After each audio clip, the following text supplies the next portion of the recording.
네, 안녕하세요, 구독자 여러분. 네, OTV 구독자님들을 위해서 피부에 대한 모든 것, 궁금한 것을 풀어주는 우리 정지원 원장님과의 시간을 갖도록 하겠습니다. 원장님, 안녕하세요. 네, 안녕하세요. 네, 정마이편 대표 원장 정지원입니다. 네, 네. 어떻게 잘 지내시고 계시죠? 네, 잘 지냈습니다. 네. 다들 잘 지내셨나 모르겠어요. 저기 요즘 강남 네. 바쁘죠? 좀 바빠죠.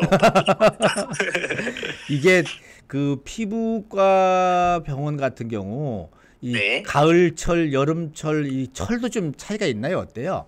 그렇죠. 약간 가을 되면서도 많이들 오세요. 건조해지기도 아, 하고 오히려. 또 햇빛도 세지고 그러니까요. 아, 여름에 또 거칠어진 피부들이 그렇죠. 가을을 맞아서 이제 또 가군요. 네, 네. 마음 먹고 오시는 분들이 많습니다. 네. 그러시군요.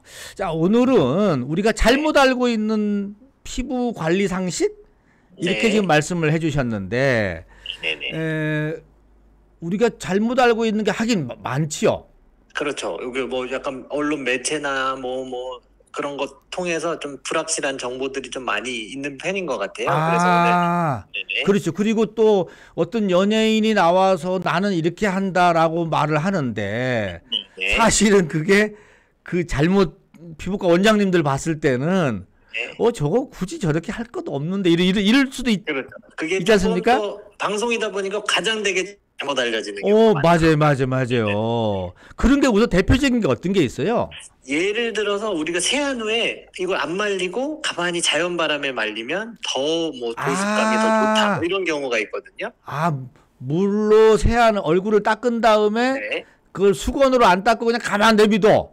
그렇죠. 네. 그러면 뭔가 조금 더 좋아지는 기분이 드니까 약간 그런 게 많이 나온 것 같아요. 피부에 수분이 그대로 두게. 그렇죠. 근데 그게 좋은 게 아닌가 보죠? 근데 사실은 그렇진 않아요. 오히려 네. 그렇게 자연 바람에 놔두면 흡수되는 게 아니라 우리 피부는 방수가 돼 있다고 생각하시면 되거든요. 방수.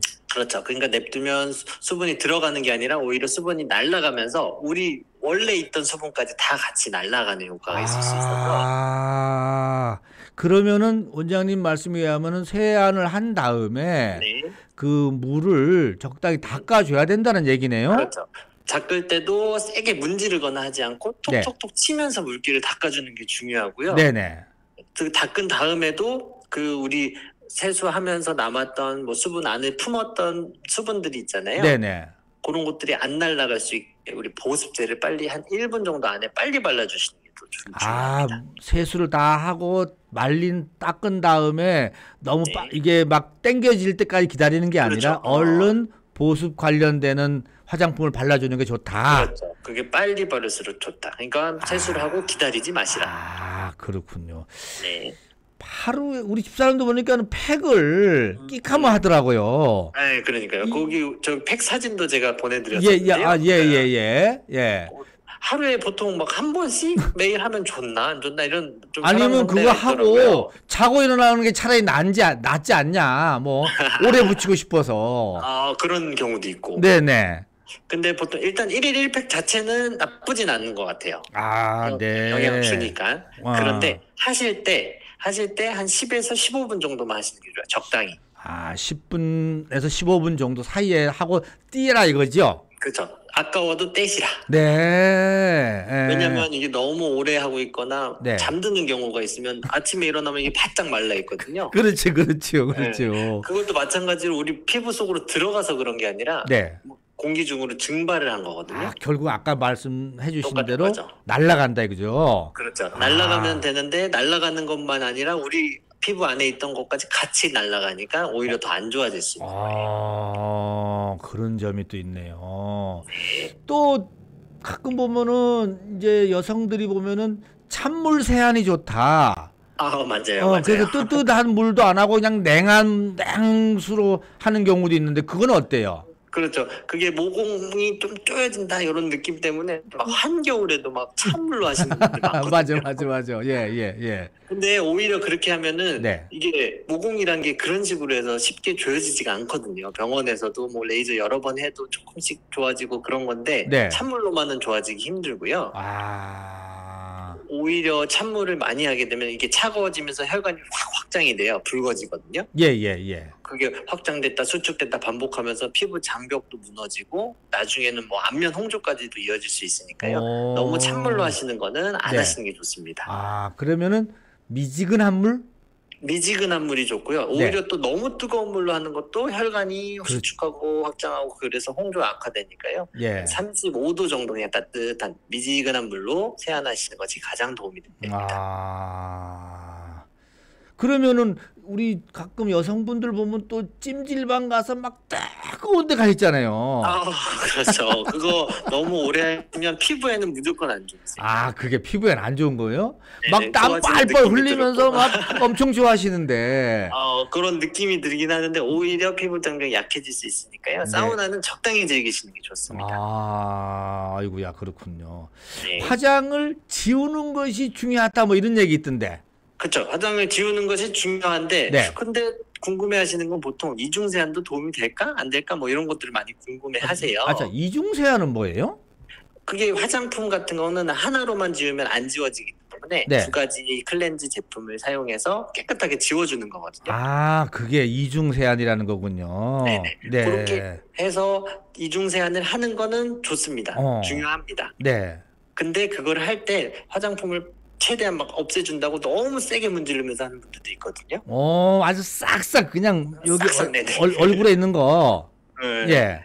그렇게 하시는 게 안 좋은 거고 이중 세안 자체는 좋습니다. 아, 네. 그러니까 하실 때는 그 거품을 이용해서 그러니까 손으로 하는 게 아니라 그 거품으로 롤링을 하면서 잔여물을 조금씩 지워진다는 생각으로 네네. 해야지 자극도 안 되고 건강한 피부를 유지할 수 있습니다. 아, 그렇게 가는 거군요. 네, 그런 거랑 똑같이 우리가 집에서도 각질 제거하신다고 뭐 필링을 한다거나 스크럽 등을 너무 자주 하시는 분들이 있거든요. 예. 그런 것도 너무 자주 하게 되면은 무리가 가고 피부 장벽이 오히려 무너질 수 있으니까요. 네. 뭐든지 조금 적당히 하시는 게 좋고 오히려 좀 부족한 듯이 좀 살살 해주시는 게 좋습니다. 하긴 그 목욕탕 가서 그 네. 무슨 이태리 타월로 빡빡 문지르는 거 그거 안 좋다고 얘기는 들었죠. 얼굴은 특히 안 좋죠. 근데 저는 그 이태리 타월로 얼굴도 빡빡 문질러야지 막 때가 막 나가는 것 같더라고요. 약간 시원해서 그렇게 남자분들이 특히 그러신 분들이 예, 막 그걸로 막 문질러요. 오히려 자극이 될 수 있으니까요. 그런 건 좀 피해 주시는 게 좋습니다. 그러면 얼굴 때는 어떻게 뭘로 닦아내는 거예요? 우리 몸의 각질 같은 경우는 시간이 지나면 알아서 떨어지기 때문에 굳이 안 떼도 된다? 괜찮습니다. 그렇군요. 네.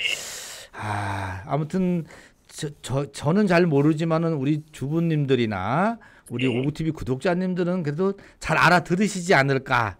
잘 알아들으셨을 거라 믿습니다. 자, 원장님, 그리고 네. 지난번 우리 이제 영상이 나간 뒤로 이제 질문사항이 몇 가지 왔는데요. 네. 우선 이런 게 있었습니다. 저는 나이가 좀 많습니다. 미관주름이 있습니다. 어떻게 해야 하나요? 좋은 말씀 부탁드립니다. 미관주름이라는 건 뭐죠? 여기 눈과 눈 사이 얘기하는 거죠? 그렇죠. 눈과 눈 사이 우리가 찡그렸을 때 생기는 세로주름을 보통 세로주름을 보통 미관주름이라고 하는군요. 이거는 어떻게 해야 돼요? 다시 말씀해 주시겠어요? 미관주름 부분은 어떻게 하는 게 가장 시술로서 가장 좋은 건가 이거든요? 일단은 거울을 보셨을 때 내가 표정이 없는데도 주름이 있는지 일단 먼저 확인해 보세요. 네네네. 그렇게 만약에 표정이 없는데도 주름이 있으면 이미 주름이 간 거거든요. 하긴 그렇죠. 근데 네. 그렇게 하더라도 보톡스를 해주시는 게 보톡스를 하게 되면은 네. 어느 정도 가 있는 주름도 펴지고 더 이상 악화되지 않게 막아줄 수 있으니까요. 미관주름에는 보톡스가 가장 효과적입니다. 미관주름은 보톡스라는 것이 가장 효과적으로 볼 수 있다라는 거. 네. 그다음에 검버섯 얘기에 대한 말씀도 있어요. 이 검버섯은 이게 갱년기 이후에 폐경됐을 때 오는 건가요? 이렇게 물었는데 어떻게 말씀해 주실까요? 검버섯 같은 경우에는 보통 갱년기, 폐경기 오는 이유가 호르몬 때문은 아니고 원인은 밝혀지지 않았는데 보통 나이가 드시면 오니까 그때 오지 않나 이렇게 보통 생각하시는 것 같아요. 네네. 근데 사실은 나이랑 상관없이 젊은 분한테도 올 수 있고 그렇죠. 간단하게 생각하면 그냥 각질이 많이 쌓여서 탈락이 안 된다라고 생각하시면 돼요. 아. 근데 요거를 와서 정확히 보긴 하셔야 되는데 네. 만약에 검버섯이 맞다 그러면 우리 태우는 레이저로 네. 태워버리면은 몇 번 정도 반복하면 깔끔하게 없어지니까 그거 근처 병원 가서 한번 검버섯. 상담 받으시면 근데 될 것 저도 같아요. 예전에는 없었는데 네. 요즘 들어서 좀 검버섯이 한 2개 정도 생기더라고요. 그래요? 이게 커지기 전에 없애시길 바랍니다. 이게 나이 60 넘어가니까는 이런 게 또 생기는가 봅니다. 네. 자, 3번째 질문은 저는 자외선 차단을 잘 안 하는데, 그러니까 자외선 차단하는 이 뭐죠? 화장품을 안 쓰시는 것 같아요. 근데 네. 자외선 차단을 바르게 되면 더 햇빛이 타는 느낌이 든다. 뻘겋게 더 그을려지는 느낌을 얘기하면서 이게 무엇이 왜 이러냐 이렇게 묻는데요. 일단 자외선 차단제는 햇빛을 막는 거니까 더 네. 타는 느낌은 잘못되셨을 것 같고요. 네. 제 생각에는 아마 네. 그 벌겋게 그을려졌을 때 가렵거나 뭐 따갑거나 그런 증상이 없는지 한번 보시는 게 좋을 것 같아요. 왜냐하면 자외선 차단제 자체가 조금 자극이 되면은 뻘겋게 올라올 수도 있거든요. 네. 그러니까 자외선 차단제를 좀 바꿔 보시는 것도 도움이 될 것 같습니다. 자기 피부하고 그 자외선 차단기 제품하고 좀 잘 바란스가 안 맞으면은 벌겋게 올라올 수도 있다 이거죠. 그렇죠. 그렇군요. 자, 구독자 여러분, 우선 오늘은 여기까지 말씀을 마쳤고요. 또 우리 원장님 다음번에 또 좋은 소식 전해주시기 바랍니다. 원장님 건행. 네, 건행하세요 모두. 건행. 네, 감사합니다. 자, 우리 여기까지 말씀 나눴고요. 또 다음번에는 이 요즘 시술에 관한 얘기를 제가 여쭤보려고 하는데 그까지 하고 마치겠습니다. 여기까지 마치겠습니다.